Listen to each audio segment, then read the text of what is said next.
কেমন আছেন আপনারা সবাই? আশা করি সবাই অনেক ভালো আছেন। তো আমাকে অনেকেই অনেক বেশি কোয়েশ্চেন করে থাকেন যে আসলে জার্মানিতে কোন সাবজেক্টে লেখাপড়া করব এবং এটার ফিউচারে বেতন কত, অথবা অনেকেই বলে থাকে যে আমি বাংলাদেশ থেকে বা বিভিন্ন দেশ থেকে আমি জার্মানিতে জবের জন্য অ্যাপ্লাই করব, তো কোন কোন জবগুলোতে জার্মানিতে ভালো স্যালারি পাওয়া যায়। তো আসলে আমি আজকে ওই টপিকস এর উপরেই ভিডিওটা আপলোড করেছি। যারা আমার চ্যানেলে আপনারা নতুন, তারা আমার চ্যানেলটি সাবস্ক্রাইব করে নিতে পারেন, এবং যারা অলরেডি সাবস্ক্রাইব করে নিয়েছেন তাদেরকে থ্যাংক ইউ ভেরি মাচ। তো চলুন আমরা এটা নিয়ে আলোচনা করি যে জার্মানিতে কোন কোন সাবজেক্টের উপর আপনি লেখাপড়া করলে আপনার অনুমানিক কত টাকা স্যালারি আসতে পারে। ওয়েল, প্রথম ক্যাটাগরিতে বা ফার্স্ট যে লিস্টে আমি রাখতে পারি, বা আমি না অ্যাকচুয়ালি যেটা র্যাঙ্কিং এ এসেছে সেটা হচ্ছে ব্যবসা প্রকৌশল। তার মানে হচ্ছে যারা ব্যবসা প্রকৌশলে লেখাপড়া করবেন এবং ওই রিলেটেড সাবজেক্টে আপনি ফিউচারে জব করবেন, তাদের জন্য আপনার ইয়ারলি স্যালারি হচ্ছে 47,000 ইউরো। তাহলে আপনারা যদি এখন চিন্তা করেন যে ওকে, তাহলে আমি এই সাবজেক্টে লেখাপড়া করব, then after studying I will get this amount. আমি আপনাদেরকে এটার সাথে সামান্য আরেকটু জিনিস যুক্ত করতে চাই, সেটা হচ্ছে যারা এমনটা ভাবতেছেন তাদের জন্য কিন্তু আসলে খুব সহজ না। তার মানে এই ধরনের ফিল্ডে আপনাকে ভালো জার্মান ল্যাঙ্গুয়েজ জানতে হবে। আপনার যদি ভালো জার্মান ল্যাঙ্গুয়েজ থাকে তাহলে আপনি ওই সেক্টরগুলোতে জব পেতে পারেন অথবা জবের জন্য অ্যাপ্লাই করতে পারেন। ওয়েল, দেন নেক্সট যে সেকেন্ড পজিশনে যেটা আছে সেটা হচ্ছে বিজ্ঞান। যারা বিজ্ঞান বিষয় নিয়ে অর্থাৎ বিজ্ঞান রিলেটেড সাবজেক্ট নিয়ে লেখাপড়া করেন তাদের আর্নিং হতে পারে ইয়ারলি 46,500 ইউরো পার ইয়ার। ওয়েল, তো এখানে বিজ্ঞানে কোন কোন সাবজেক্ট গুলো আসতেছে সেটা স্বাভাবিকভাবে যারা সায়েন্সের স্টুডেন্ট তারা জানেন, যেমন জীববিদ্যা, পদার্থ, কেমিস্ট্রি, ফার্মেসি, ওই ধরনের সাবজেক্টে আপনি জার্মানিতে ভালো স্যালারি পাবেন। ভালো স্যালারি বলতে অনেক ভালো স্যালারি পাবেন। ওয়েল, সো এটা হচ্ছে সেকেন্ড পজিশন। দেন যারা আমরা খুবই জিনিসটা জানি যে জার্মানি কিন্তু আসলে টেকনোলজি এবং মেডিসিনের জন্য খুবই বিখ্যাত বা খুবই ভালো পজিশন তাদের। তো যারা মেডিসিন নিয়ে লেখাপড়া করতেছেন, মানে মেডিসিন রিলেটেড সাবজেক্ট বা এই ধরনের বিষয় নিয়ে যারা লেখাপড়া করতেছেন তাদের জন্য ওয়েট করতেছে পার ইয়ার 45,500 ইউরো পার ইয়ার। তো এটা হচ্ছে নাম্বার 3 পজিশন। তো যারা মেডিসিন নিয়ে লেখাপড়া করতেছেন এবং যাদের জার্মান ল্যাঙ্গুয়েজের ভালো দক্ষতা আছে এবং যাদের ইচ্ছা যে মেডিসিন নিয়ে পড়বেন অথবা এই ধরনের সাবজেক্ট নিয়ে জার্মানিতে পড়বেন, তারা এর জন্য প্রিপারেশন নিতে পারেন। ওয়েল, দেন নাম্বার 4 পজিশনে যেটা আসছে সেটা হচ্ছে আইন বিজ্ঞান। মানে আপনি যদি ওই সাবজেক্ট রিলেটেড অর্থাৎ আইন বিজ্ঞান নিয়ে লেখাপড়া করেন বা ওই সাবজেক্টের রিলেটেড কোন বিষয় নিয়ে আপনি লেখাপড়া করতেছেন এবং জার্মানিতে ফিউচারে আপনি জব করতে চাইতেছেন, তাহলে আপনার জন্য ওয়েট করতেছে পার ইয়ার 45,007 ইউরো পার ইয়ার। তার মানে 45,700 পার ইয়ার। তো এটা খুবই ভালো একটা স্যালারি, ভালো বলতে খুবই খুবই টপ লিস্টের।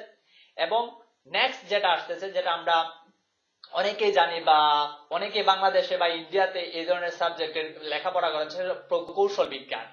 তো প্রকৌশল বিজ্ঞান নিয়ে আপনারা যারা লেখাপড়া করতেছেন অথবা অলরেডি জার্মানিতে লেখাপড়া করতে চান, তাদের জন্য খুব ভালো স্যালারি ওয়েট করতেছে পার ইয়ারে। তো যারা প্রকৌশল বিজ্ঞান নিয়ে লেখাপড়া করেন এবং তারা ফার্স্টলি যখন আপনি জবে জয়েন করবেন, তাদের জন্য ওয়েট করতেছে 45,600 ইউরো পার ইয়ার। ওয়েল, এটা কিন্তু হচ্ছে নাম্বার 5 পজিশন। দেন যেটা আসছে সেটা হচ্ছে নাম্বার 6, মানে টপ 6 লিস্টে যেটা আছে সেটা হচ্ছে কম্পিউটার সায়েন্স। ওয়েল, যারা কম্পিউটার সায়েন্স নিয়ে লেখাপড়া করেন তারা অবশ্যই জানেন যে আসলে কম্পিউটার সায়েন্সের রিলেটেড জব খুবই অ্যাভেলেবল। সেটা শুধু জার্মানি না, প্রায় সারা বিশ্বেই এই ধরনের সাবজেক্ট খুবই ভালো ডিমান্ড আছে। তো জার্মানিতে অবভিয়াসলি যারা আইটি সম্পর্কে ভালো দক্ষতা আছে, যেমন জাভা প্রোগ্রাম কিংবা সি বা এই ধরনের গ্রাফিক ডিজাইন, গেম নিয়ে এই ধরনের ডেভেলপমেন্ট, সফটওয়্যার নিয়ে যারা কাজ করেন, তো তাদের জন্য জার্মান হতে পারে একটা স্বর্গের মতন একটা সেন্টার। আমি স্বর্গের মতন সেন্টার কেন বলতেছি, কারণ ওই ধরনের সাবজেক্টে আপনাকে ইংলিশ দিয়ে জব পাবেন। তার মানে আপনি জার্মান ল্যাঙ্গুয়েজ না জানলেও আপনার জবের অপরচুনিটি খুবই ভালো জার্মানিতে। তো তাদের জন্য যেটা স্যালারি ওয়ার্ড করতেছে পার ইয়ার সেটা হচ্ছে 44,500 ইউরো পার ইয়ার। তো এটা হচ্ছে যারা কম্পিউটার সায়েন্স নিয়ে লেখাপড়া করেন তাদের জন্য। এবং বাংলাদেশে বা বিভিন্ন দেশে আমরা দেখি সাইকোলজি নিয়ে অনেকেই ভালো, খুবই ভালো জব সেক্টর আছে বা ফিউচারে অনেক ভালো জব পেতে পারেন। এই ধরনের জার্মানি তো ঠিক একই রকম। আপনি যদি ওই ধরনের সাবজেক্টে পড়তে চান বা ওই ধরনের সাবজেক্টে আপনার ইন্টারেস্ট থাকে, তাহলে ওইটার জন্য আপনার জন্য ওয়েট করতেছে পার ইয়ার 42,000 ইউরো।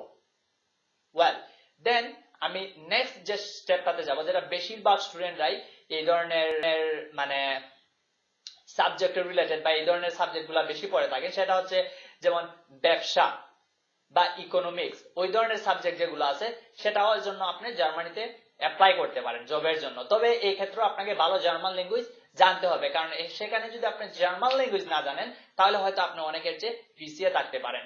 যাই হোক, যারা এই সাবজেক্ট নিয়ে লেখাপড়া করতেছেন তাদের জন্য ওয়েট করতেছে পার ইয়ার 41,000 ইউরো। শেষ না, আমি বলতেছি, এবং নেক্সট যে লিস্ট গুলো আসতেছে, আমি অনেকগুলা মানে সাবজেক্ট এখানে উজ্জ্বল করে গেছি, আসলে যে সাবজেক্ট গুলো খুব বেশি স্টুডেন্টরা পড়ে না, তো যে যে সাবজেক্ট গুলো বেশিরভাগ স্টুডেন্ট গুলা লেখাপড়া করে আমি ওইগুলাইকেই হাইলাইট করতেছি। দেন যারা আপনারা প্রফেশনাল, মানে আমি বলতেছি যারা আপনারা শিক্ষক হিসেবে মানে জব করতে চান বা ওই ধরনের সাবজেক্টে যারা লেখাপড়া করতেছেন বা ওই ধরনের সাবজেক্ট নিয়ে যারা ফিউচারে লেখাপড়া করার ইচ্ছা আছে, সেটার জন্য জার্মানিতে ভালো আপনি পেমেন্ট পেতে পারেন। তো যারা ওই ধরনের পেশা নিয়ে জব করেন বা ওই ধরনের পেশা যারা এখন বর্তমানে জব করতেছেন, তাদের ইনকাম হতেছে প্রায় অ্যারাউন্ড 36,500 ইউরো পার ইয়ার। ওয়েল দেন আমরা অনেকেই জানি, আমরা বাংলাদেশ কিংবা ইন্ডিয়া বা অন্যান্য যে আশেপাশে দেশগুলো আছে সেখানে আর্কিটেকচার নিয়ে খুবই ভালো মানে পড়াশোনা হয় থাকে বা জব সেক্টরও খুবই ভালো। তো আপনারা যদি ওই ধরনের সাবজেক্টে ইন্টারেস্ট থাকেন বা ওই ধরনের সাবজেক্টে লেখাপড়া করে থাকেন, ফিউচারে আপনাদের যদি প্ল্যান থাকে জার্মানিতে জব করা, তাহলে আপনাদের জন্য ওয়েট করতে পারে প্রায় 31,000 ইউরো পার ইয়ার।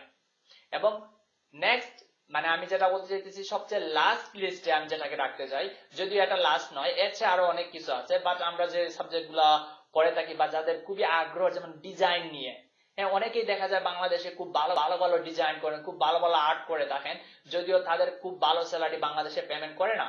তো সেই ক্ষেত্রে আপনার জন্য জার্মান হতে পারে খুবই প্লাস পয়েন্ট বা খুবই ভালো একটা কান্ট্রি, যেখানে আপনার ফিউচারটাকে খুব ভালোভাবে আপনি খুঁজে বের করতে পারেন।